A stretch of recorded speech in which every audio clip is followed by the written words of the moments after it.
This is another Thriving Artist Art Life Short. This is Delta Tango Mike. And I want to remind you that it is start now 2020, meaning that this is the year where you should take another step in the direction of your creative entrepreneurship and freelancing professional art business. Basically, that's all. We want to encourage each other to take that next step in your art career if getting paid for your art is what you want.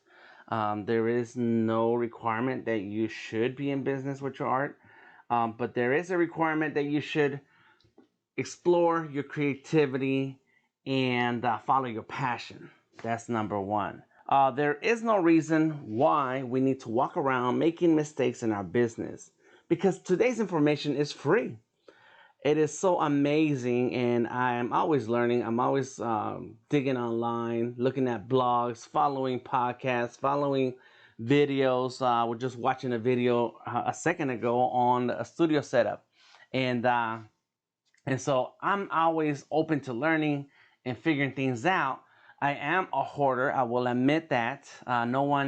No one has to accuse me of hoarding because I know that I got extra machines and devices and so on. I got a camera, microphone, and things like that.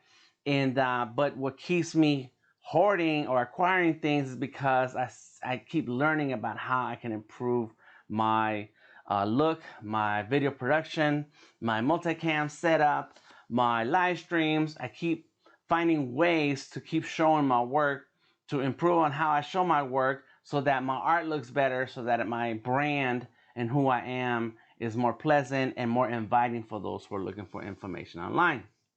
It's kind of a loop. And so I look better, I sound better, I produce better, and then I keep looking for more information on how I can turn something else, or I can stay up to date on how I can turn something else into part of the production. And so that's the part that's amazing to me. I didn't mean to brag there for a second. It kind of went off. In any case, it's kind of amazing to me that all this information is out there, and at no time do we need to walk around being ignorant. At no time do we need to make mistakes. Yes, it's easy to jump out there and do something and then later realize, oh, that didn't work out. Like right now, I didn't even have my blue light on. Oh, that looks too blue. But at no time it's okay to make mistakes and fail, but at no time do we need to do it without any information available to us. There's plenty of information out there, and that's what amazing to me, that I can follow a podcast, follow the future on YouTube, follow Chris Doe, follow even Gary, is it Gary? Gary V. And just listen. This other guy, I just forgot his name, and he's all about marketing and stuff.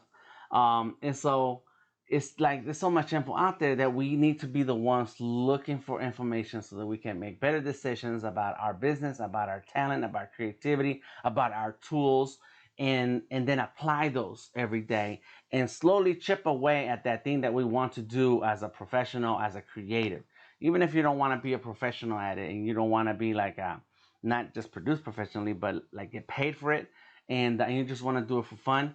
Well, there's still a lot of information out there that we can find online on by simple searches or following certain people, and get better at it, become great at it. There are blogs, YouTube, Google, FB groups. Oh my God, FB groups. You know, forget about what social media is about and what's going on and misinformation and whatever. There are Facebook groups where there are people who are just like you, who also have the same passions that you have, and they share a ton of information. That's how it was Liberty White who told me about who first showed me how to go live on Facebook, and I had already seen that it was a thing, but I didn't really think about what could I do with it. So she was the first person who stopped me and said, "Hey Dan, let's go do a Facebook Live." I was like, "Cool, let's do it." And then she asked me, "What are you gonna do with it?" I said, "Well, I don't know." And the first idea that came to my mind is like, "Wow!" And I had just finished teaching the class that evening when I saw her. I was like, "Oh, I'm gonna teach. Photoshop, Illustrator, and stuff I know." And so there was just that one experience and that one question, that one idea that I went with. But it was in the Facebook groups where I found other artists and other designers that were sharing what they know, and they were going on Facebook Live. But then what they were doing with Facebook Live and showing their screen and adding cameras and this and that, I'm like, how do I do that? I want to try that out too.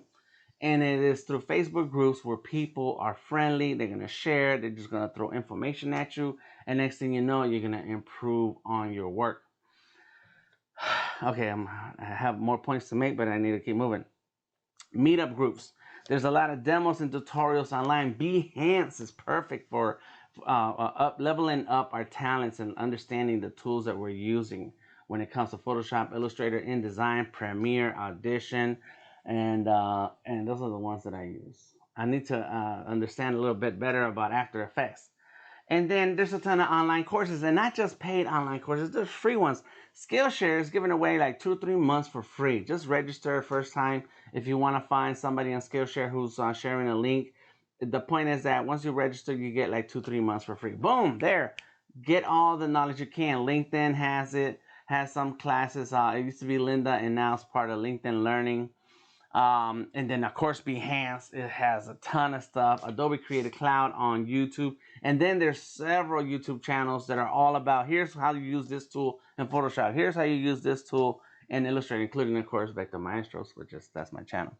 The point is that there is a lot of information out there that we have to be the ones to look for it.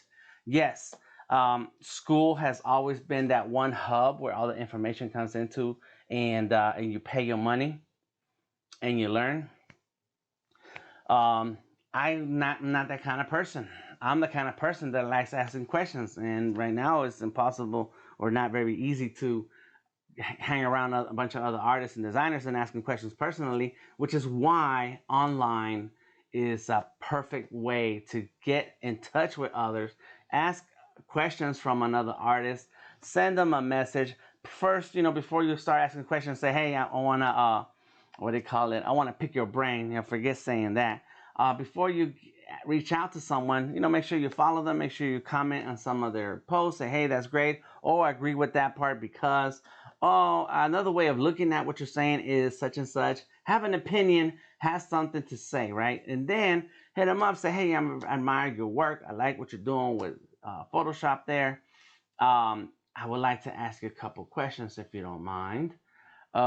How do you this and that, or what is it that you've done to charge customers, or do you recommend a video series that will allow me to understand the tools that you're using and how you're using them to get the effects that you're getting with your work? Find the connections online and level up your work, level up your professionalism, level up your knowledge, level up your talent, level up your presentation. Presentation is a big deal. So I've never been to college, but the steps are always the same, all right? It is finding those successful creative career secrets, and they're not secret. That's the biggest secret, is that the secrets are not secret.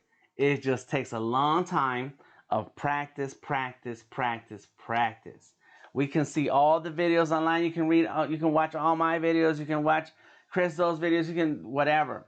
4 years ago, I was looking at YouTube, and I did a talk on how to find corporate sponsorship, and it is the constant chipping away at this thing little by little, but you're constantly practicing that gets you there. So at that time, I was talking about Microsoft and how I got sponsored by Microsoft, how I worked on an event with them, and I was able to connect with a one big event, and but I had to connect with several departments and several different types of people within Microsoft, people that didn't know each other, but when it came time to do something, boom, boom, boom, a lot of things came together and people had heard about me. And so this year I'm doing Adobe Max. I just did Adobe Live a couple weeks ago. And so the fact is that when you're looking for a sponsor, when you're looking to build a brand, and you're looking to build a connection and a relationship, it takes a lot of time, and you have to chip at it little by little. And no matter which route you take, whether it's college or outside in the world, building relationships with folks and learning along the way, the one constant in there is that it takes time and practice, practice, practice, practice.